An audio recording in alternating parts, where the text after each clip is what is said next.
एक छोटी नाव मैली अमेजन नदी को चीरती हुई एक टीम को जंगल के हृदय में ले जाती है। डॉ एलारा रेयस एक मानचित्र का अध्ययन करती हैं। अज्ञात को नेविगेट करते हुए उनका दृढ़ संकल्प अटूट है।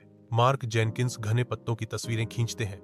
उनकी निंदक भावना मुश्किल से ही बेचैनी की भावना को छुपा पाती है। जंगल के हृदय में टीम शिविर स्थापित करती है, जो भारी अंधेरे के खिलाफ प्रकाश का एक छोटा सा घेरा है।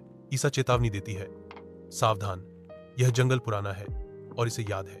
प्राचीन आत्माएं इन जमीनों की रक्षा करती हैं और बाहरी लोगों के लिए निषिद्ध क्षेत्र है। मार्क उपहास करता है, भूत प्रेत क्या बात करती हो ईसा, हम यहाँ शोध के लिए हैं, भूत या कहानियों के लिए नहीं। एलारा जांचती है, लेकिन किस तरह की आत्माएं और कौन से क्षेत्र वर्जित हैं। टीम को प्राचीन खंडहरों का एक प्रवेश द्वार मिलता है, जो प्रकृति के आलिंगन से छिपा हुआ है। एलारा एक पत्थर की वेदी की जांच करती है, जो अजीब नक्काशी और कलाकृतियों से घिरी हुई है, जिससे हवा में डर भर जाता है। एक भयानक धीमी गुर्राहट कक्ष में गूंजती है, जो उनके नीचे की जमीन को भी हिला देती है। जैसे ही प्रवेश द्वार ढह जाता है, दहशत बढ़ जाती है, जिससे वे खंडहरों के हृदय में फंस जाते हैं। जंगल की रात के दिल में एलारा, मार्क और ईसा दौड़ रहे हैं। उनकी सांसें डर से भारी हैं। अनदेखी भयावहताओं से पीछा किया जा रहा है। मार्क के चिल्लाते हुए, अपनी बाह को पकड़ते हुए, एक दृश्य घाव के साथ, एक भयानक चमक के साथ अचानक तेज दर्द। एलारा और ईसा संघर्ष कर रहे हैं। उनके चेहरे मार्क के घाव की भयानक चमक से प्रकाशित हैं,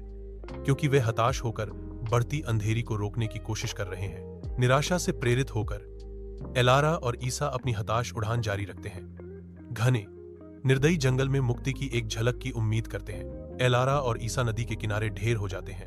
उनके चेहरों पर थकान छाई हुई है, जबकि मार्क बुखार के सपनों में खोया हुआ है। मदद के लिए उनकी हताश चीखें विशाल जंगल में समा जाती हैं।